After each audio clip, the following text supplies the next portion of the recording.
No flex, zone. No flex, zone. They know better. They know. Okay, team, welcome to episode number 2 of the Ground Zero podcast. I'm just here with my partner in crime, Josh. Hello, Welcome mate. back, mate.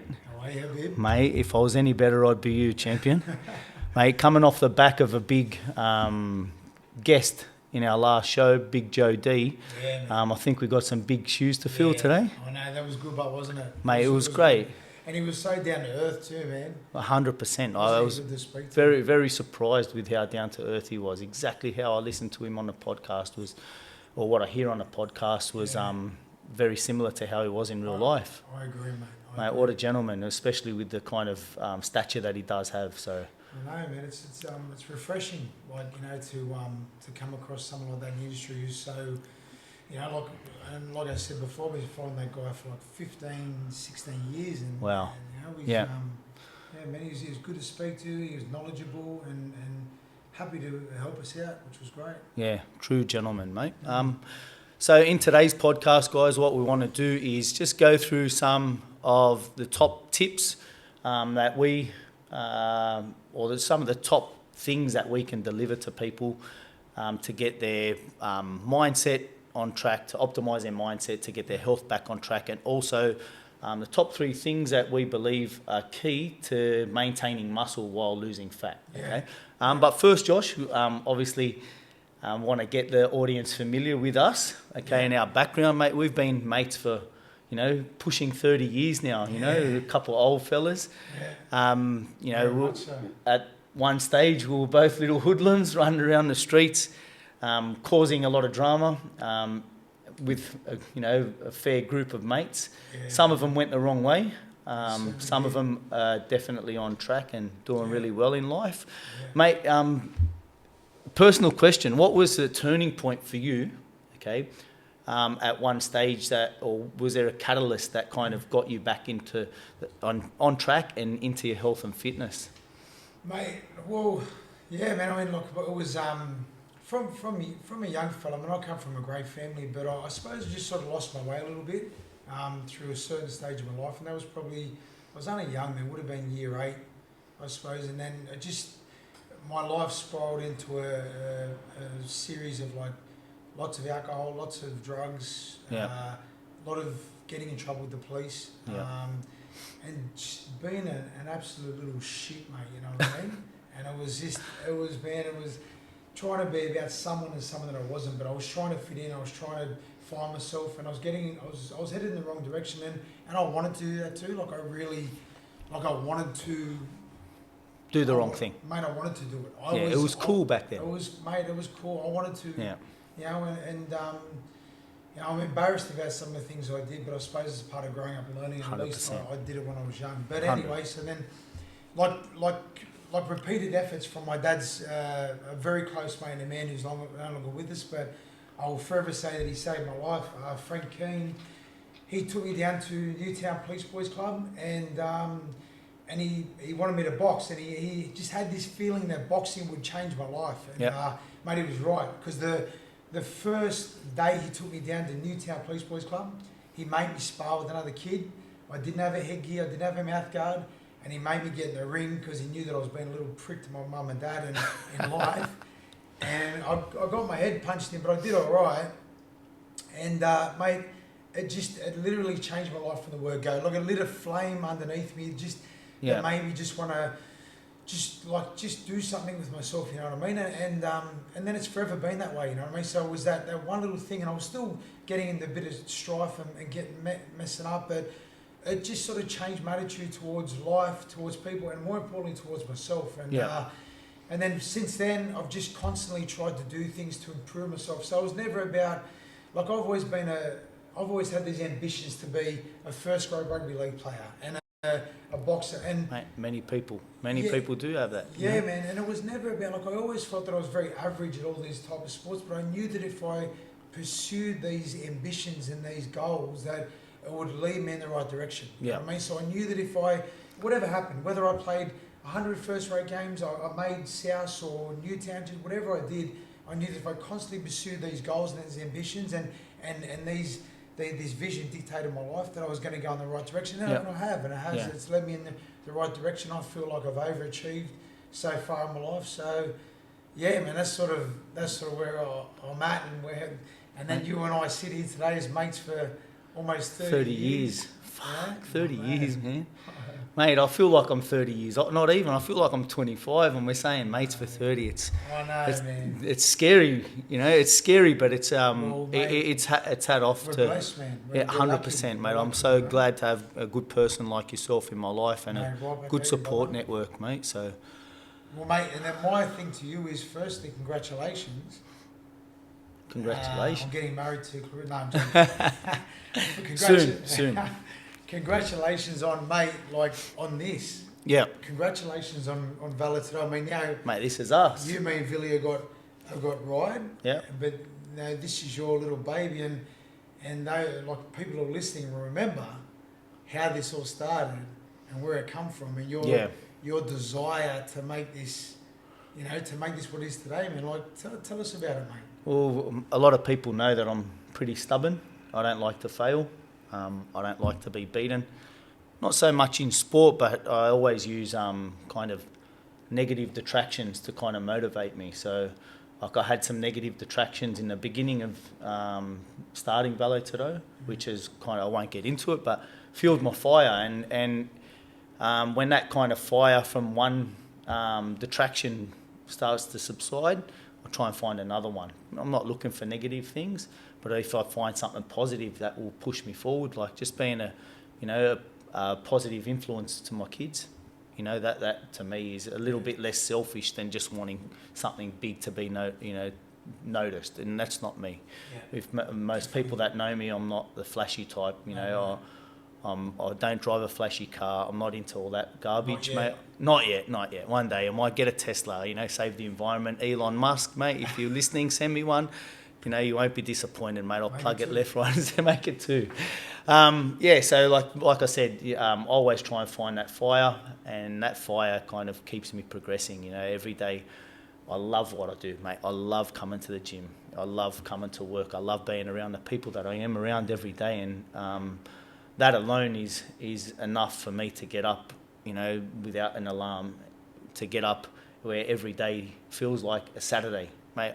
People look forward to a weekend. I look forward to a Monday. As much as I love spending time with my kids and my family, I love coming to work on a Monday. So to me, hearing, I can't wait, it's Friday or it's Saturday, to me it doesn't resonate. It used to, but not anymore, Living mate. for the weekend. 100%, so... and it's funny because, like, I always remember, like, when we were growing up, like, you'd always be the party planner. Like, remember Huss JC always at the mad parties? Yeah. And I think that's reflected in your ability to create events here as well. Like, it's funny because I just think, I'm like, man, this guy's got this great ability to create events and get people involved and get people around him, you know what I mean? Yeah. It started, like, I reckon it started when we were young, mate, you know what I mean? Like, and it's sort of just... Maybe I should have been in a nightclub promotion. Maybe we would have been out of work now, the lockout laws and that, Yeah, I know. I like in that kind of sense. I always like to think outside of the box. Yeah. I don't like to always do the same thing over and over. I want to keep, remodeling things and giving people something new.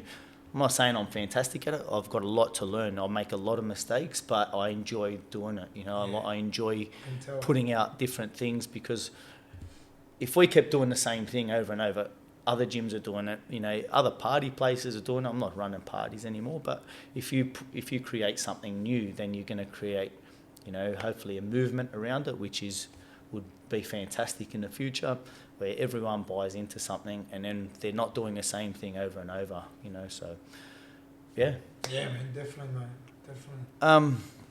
Josh, over the years, like we've seen, you've been in the fitness industry, 25 odd years. Yeah, 25, man. 25 odd years. You got a great setup over in Ryde, and you've also got a Edge Performance over in Alexandria. Yeah. Now you would have seen like a lot of fads. You would have seen a lot of people come through the gym, and you would have seen a lot of different principles applied. Yeah. A lot of different ways of training. A lot of different variety of everything over the years, mate.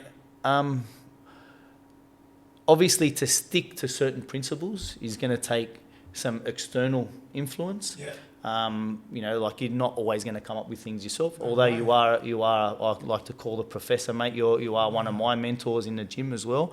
But like, do you have any mentors or any people that you look up to? I know Joe D is one of them, but is there anyone else that you kind of focus your attention when it comes to training and modelling what you do around the gym and even the culture that you create around the gym?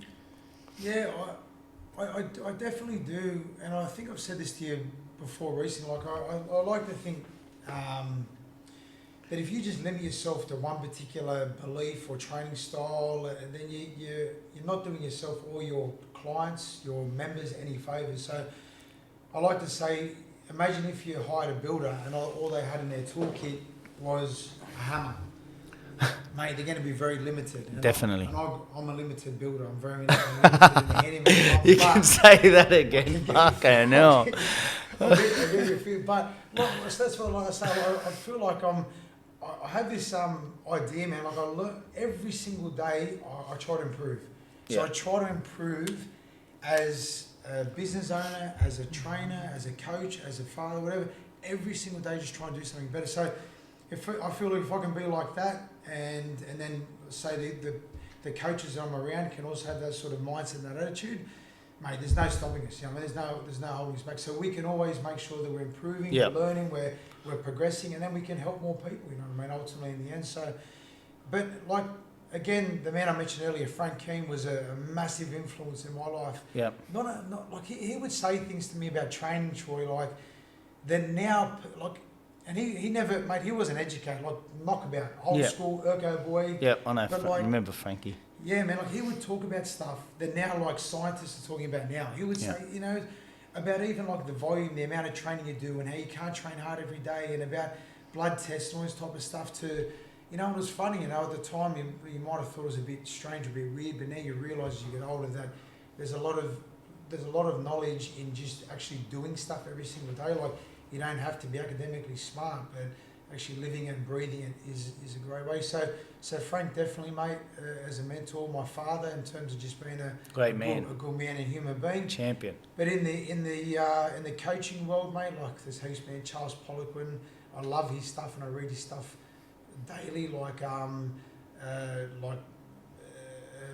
West Side Barbell Methods. Ido Portal, he's more about movement and all this type of stuff. Yeah, so, animal flows, he's great. Yeah, man, I don't limit myself. I try to learn every day, and then I get inspired by people around me, such as you. I get inspired by other coaches, and yeah, I think that's just the only way to make us improve. Yeah, in saying that, like we to give our staff a big rap, yeah, mate. I wouldn't even say a big rap. I'd say like a undercover rap, you know, because.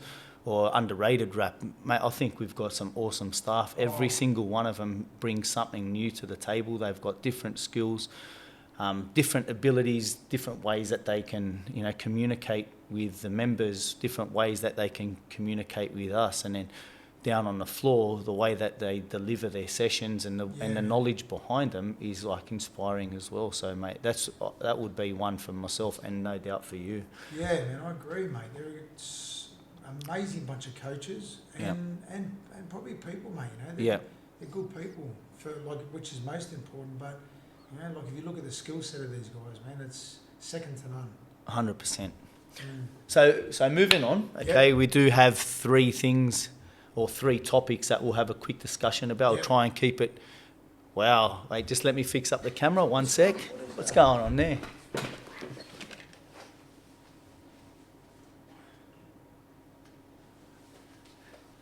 Okay, I'm back with you. Okay, so we do have three topics that we will speak about. Okay, the first one will be maybe the top things to get your health back on track. The top things, the hottest things.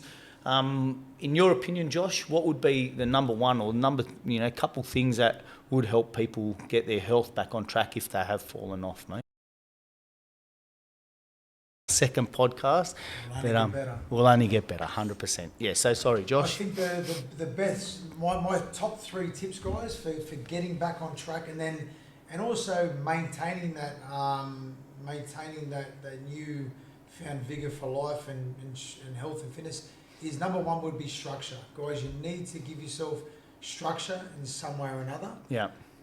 And that's going to come about through having a plan. Yep. And then you got to take action. So structure based around a plan, and that plan. Can you give us the audience an understanding of what that might look like? Like if you had a calendar? Yeah, if you got a calendar, I reckon write out every single day of the week what you're going to do in regards to your exercise. Yep. Plan your nutrition. Okay. So make sure you're eating. You know what, guys? Like it might seem like it's a bit of a chore. It's a bit of a. I'll tell you what, it's a privilege. 100%. It's a privilege to be able to sit here and plan our day, our weeks, our months, our years, like we can, like we've got access to, guys. If you don't do it, shame on you, because I tell you what, you got to plan, you got to create the life you want to live, and it all starts with things you can control, guys. So, making sure that you got structure based around nutrition, your training, your mindset. Make sure you got your goals written down. I know Troy's big on that, guys, and that type of thing, guys. So, so that would be. The stuff you can control is the most important things, and they're the bang for your buck, the things that are going to get you the best results. Nutrition, 100%. Your training, write it down, have a plan, and you know what, stick to it. Don't go off track. You have a bad day, who gives a crap? Get back on board the next day and make it work. Yeah, definitely. And I just touching on that, like you said, I am big on goal setting or planning. Okay, but it's I think it's very important to have a clear vision or clear goal in mind, because if you've just got a flimsy goal, like I always say to people, people come along every day and they say, I said, why do you want to train for? And they're like, oh, I just want to lose weight. I said, how much weight? Oh, I just want to lose some weight. In how long? Oh, and they don't know. But if they know that they've got a specific target, and it could be a performance goal, it could be, a mental goal, it could be anything. But if you've got a clear vision of what you want, a clear goal set, and it's time specific, so there is some structure and discipline needed. So if you came along, someone comes at the start of the year and says, I want to lose weight, I want to lose 5 kilos, but there needs to be a time to it, because if they lose 5 kilos over 3 years, they've done it.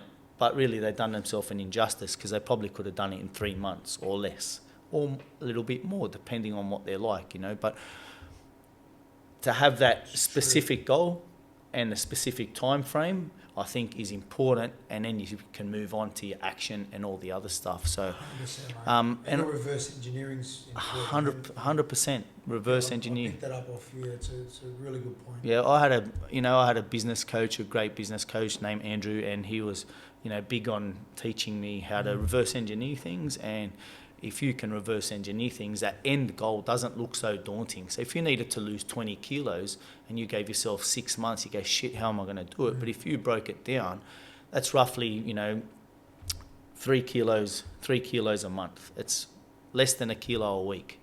If you broke it down into increments like that, it doesn't become so much of a negative, negative thing into your brain. You want to just, I don't put that very well, but it's doable, because it is very doable. But and again, it gives you a structure, it gives you a plan, it gives you a blueprint, and it's like if you look on the Google Maps online, if you know exactly where you're going to go, mate, it makes the trip a whole lot easier than having to stop and ask people along the way. You get lost. 100%. So, I think it works, mate. It's great. And I also find, once people get started and they get past that first week or that second week, they've been training, they find that bit of structure around their discipline, their nutrition, etc. I think that first week of getting all the DOMs out, all the pain out of your muscles, getting used to your lungs, getting used to a bit of cardio, and also getting into that routine, that first or second week. Once you pass that, the training is the easy part. It's the enjoyable part. 100%. So, so I'd say that they're our top tips. Yeah, man, for sure. Your top tips on getting your health back on track. Yeah, man, definitely.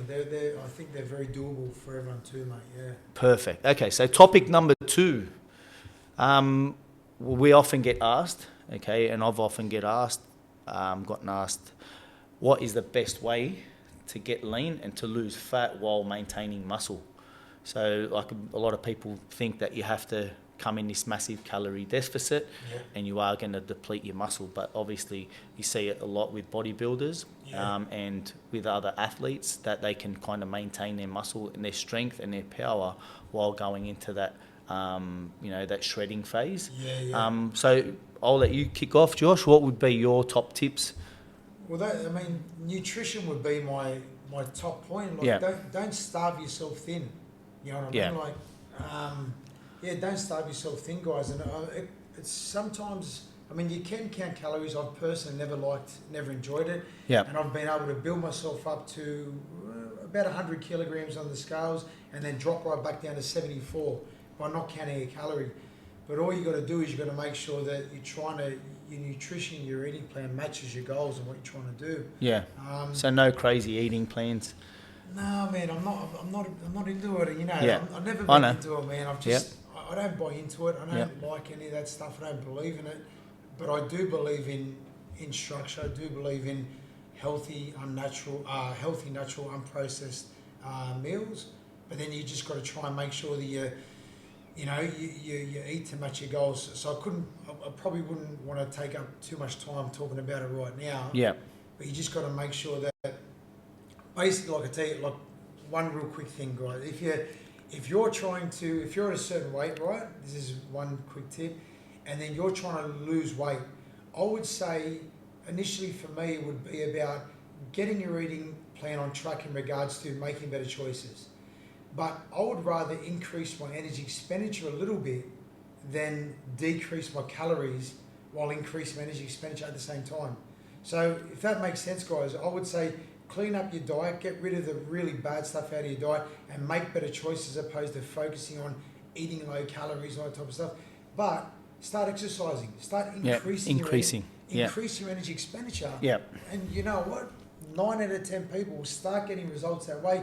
Then you can start being a bit fancy and all that type of stuff. But I guarantee if you do healthy, natural, unprocessed meals here first, along with increase your energy expenditure by going to the gym, being more active in general, you're going to start getting results. Then as you sort of build new habits and establish a better lifestyle, you know what I mean, then you can get a little bit more adventurous with it all. 100%. And I think it's important, if you are going to increase your energy expenditure, that people understand that overtraining is actually going to detract from what you're doing. So you need to find that balance. You need to make sure that, what was that, minimum effort dose, so you're not overtraining and then kind of depleting your muscle store, Exactly, so mate. And you better try and starve themselves thin or starve themselves down the way. Play the long game. The long game. And like you said, with like reverse engineering, things like that. Like, even if with our challenges here in the gym, and I know every coach would agree that even if it's a 4-week challenge or an 8-week challenge, that's like your apprenticeship. You know what I mean? That's like you're laying the foundations for your future health, fitness, and mindset, all that type of stuff. It's not about that's a starting and a finishing point. That's a journey, mate. Play the long game with this stuff, and it's definitely the best investment you'll make is in your health. Like, in saying that, like, in your opinion, Josh, I've got my opinion, and no doubt they're pretty similar. What kind of training would you, deliver, or what kind of training would you recommend for people that do want to get that result? Strength training. I think, but you can't go past your energy system development, like that type of thing. But so would you say high intensity strength training and low intensity cardio? I would say, look, a combination is good, and I think the best thing about our programming here at VT is it's periodised, it's structured, and it's based on real science. So it's not just based on time and getting your heart rate up, all that type of stuff. There's a method to everything that we try and do here, and I know every single coach within this business feels the same. So there's that. So I would definitely focus on getting stronger, building muscle. But also, like, bang for your buck, and we spoke about this recently about intervals, like interval training. Like, I'm not disregarding basic aerobic-based exercise or anything, but there's something special about interval training that bang for your buck, it can deliver great results in regards to maintaining muscle mass, getting your fitness up to a really, really high level in a short amount of time. Plus, delivering aesthetic goals as well. But You know, I'm not saying everyone should go out and smash themselves with intervals, you know what I mean? But if I was going to give anyone who's a bit of a medium to advanced trained individual, I would say... Just some real short intervals with longer rests, yeah? Yeah, you could vary intervals, like you could start at even like, you know, a minute 30, which obviously your intensity of your effort decreases. Yes. But it just elicits a response in the human body that basic cardiovascular training won't. You know what I mean? So it'll give you results that you just basic cardio won't. And I'm not saying everyone should do it, because, you know, imagine if you get a beginner walk through the door and we say, all right, let's go, you're going to do a Tabata set on your first in the gym. That ain't going to work, man. Yeah. You've got to earn the right to do it. But, 100%. I mean, you've seen it with a lot of the best in the world do it, the best athletes and the people that get best results. Somewhere along the line, they start incorporating that high intensity interval training or intervals and that type of stuff, and they'll probably find it'll get their health and fitness to a... Good talk. Yeah. Good talk. I think, do you reckon? Oh, it was cute, man. I reckon nailed it, man. It's definitely where I was going to go. Obviously, I like to get other people's opinions. So we didn't discuss any of this before we came on. We kind of just had an overview of what we would deliver or what we would talk about, and I think it's good to get another point of view. So. Another topic that we've been talking about, and I know that we put into our programs, and we are big on here, is our mindset. Okay, where it falls into our 4 pillars of training, nutrition, recovery, and then also mindset. So, what's your take on kind of optimizing your mindset, and what would be some key points that you think we can deliver to our listeners that they can take on to get their mindset on point? Well, my top one is vision. And like the reason I say that, guys, is because I think it's very important. I feel like having a strong future vision can, you know, be the catalyst for creating a different life for yourself, guys. You know what I mean? So, and again, we live in this beautiful country where we live in abundance, with a lot of opportunity. Guys, if you got a vision, I'm telling you, life ain't a dress rehearsal. If there's something you want to do, have a go. Like, honestly, have that vision in your head.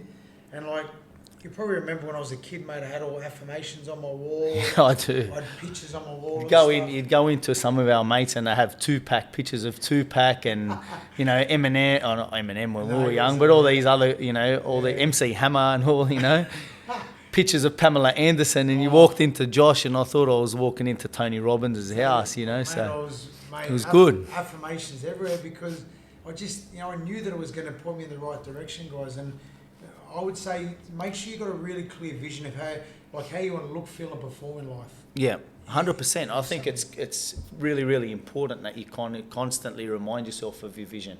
Now, whether you put a picture on your screensaver on your phone, which I don't have at the moment, but I do have pictures in my phone that I look at regularly in my notes. You've got, I know in my phone I've got my goals written out with some pictures of what I want, so I can really envision it and close my eyes and feel it and smell it, and like it's like it's in my hand, like my goals are in my hand. Mate, you live and breathe it, mate. You know what I mean? I know that it's what motivates you, it's what makes you tick, and it's showing with this. You know what I mean? Showing with your business, with your life, with what you're doing. You know, so mate, I think you can only, if you like you said, if you want something, go and get it. But it comes down to how bad a lot of people say they want things, but they don't want it bad enough to do all these, or to put these little steps in place that they can get to it. You know, so like I always say, a goal without a plan is just a wish. People can, want something, but if they don't put that plan in place and take that action, then it is just a wish. And once again, like you said, with your positive affirmations around your bedroom, if the more places that you can put it, even put it in your sun visor in your car, when you flip it down, there's a picture of what you want, or like a token of what you want. Constantly reminding you is going to keep reminding you when you want to go do something wrong. Like if you wanted to have a 6-pack, for example, and you had a picture of someone else with a 6-pack on your fridge, when you go and open your fridge and there's a piece of cake in there, you would have looked at that 6-pack first, and that's probably going to stop you from doing it. It's just that constant reminder, drumming it in. Yeah.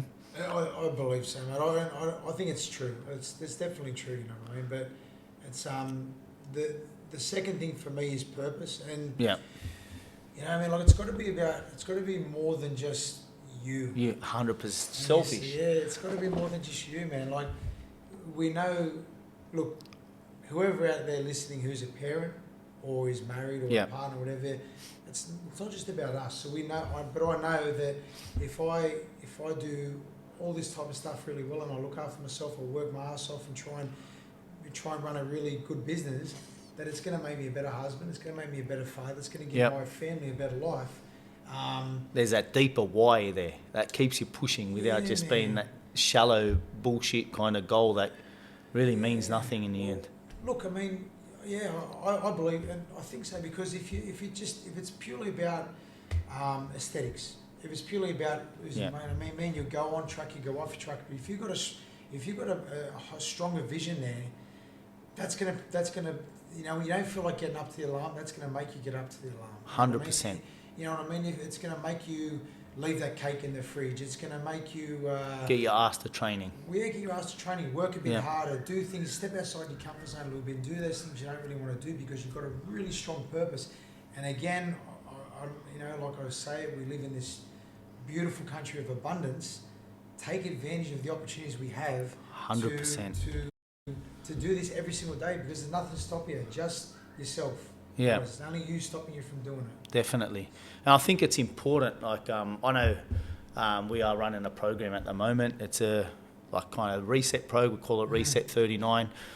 And one of where we're drip feeding daily actions into kind of set people's day up for success. And I know one of the first things which I struggled with initially was to get rid of any external influence. So I know, like, first thing in the morning, a lot of people, the first thing that they do is open up their social media. They'll look at their Facebook, their Instagram, they look at Snapchat, all this other shit that can kind of make them envious of someone else's happy life or so-called happy life of the way they portray it on social media, or they're looking at something negative like, you know, a bill that comes from the school, or, you know, electricity bills, or a fine, or all these other things that can kind of detract from their day, and then they're not able to get in the right frame of mind to come to work or to do with the shit that they need to do to be successful. So, like, I know I struggled with it.